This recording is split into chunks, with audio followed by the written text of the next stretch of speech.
We're going to find at the end of this two-day seminar that most things that happen to us happen from within us and are only manifestations of what we have or have not done. Some of you will not like to hear that. Some of you, even after the seminar, may not believe it. But you'll have a harder time not believing it after the seminar than you did at the beginning. We, most of all, get what we deserve. Some of us think we don't deserve what we get.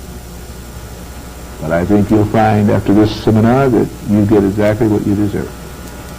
Some people will not reach for things that they really want because of the desire factor and the lack of ego that it brings about is not balanced with the will factor. Remember two things to start with. When you desire something, you are sending energy inward, and you're saying, I don't have it. To desire something, it starts with D-E, D. All words that start with D-E and die mean that they're not balanced within themselves. They're dipolar, they're degenerate, they're derogatory. There are things that we have to search for. This seminar is going to function on the concept that you have everything you need and should desire nothing. But once you understand what you think you need, then you must use the man we're going to meet first of all, Mr. Willpower, to bring us everything we think we desire. All of us have that friend, willpower, connected with our families and with our personal selves, because Mr. Willpower is something that you develop and create every day that you meditate, and every day that you begin to make decisions, make choices, make advances, and state exactly what it is that you want. If you have a hard time getting what you want, it's because you haven't met that person or you haven't renewed the acquaintanceship with that person. Most people function again with desire. Miss D, I like to call it. But they have very little respect or affiliation with willpower.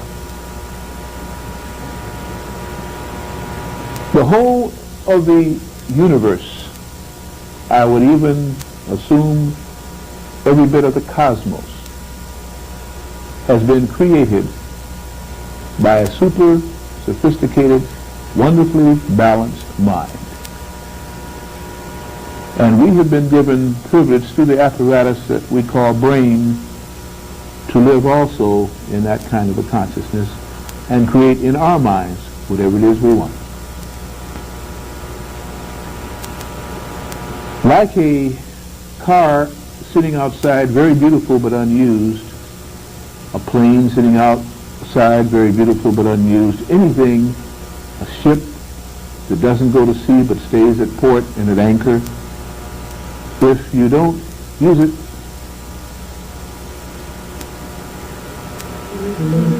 thank you, didn't take you too long to respond to that.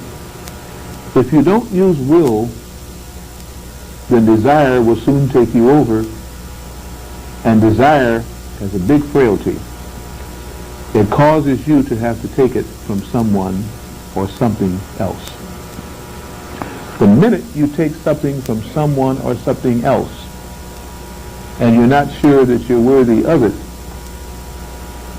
you've already opened up a sea of trouble from a safe anchor at port.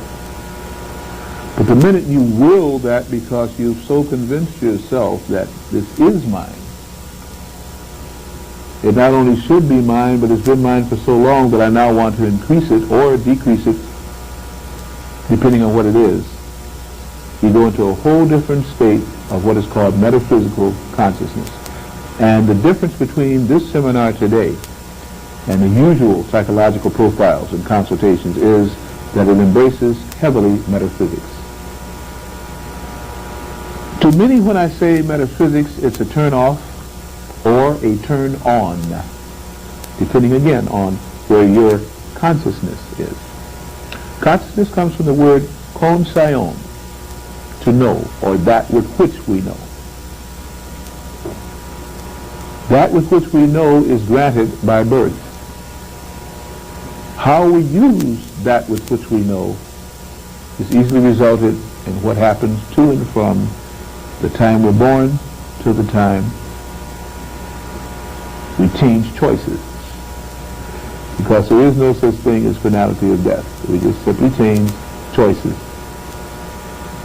And a planet such as Earth in metaphysical teaching is a place to manifest the choice of physical reality.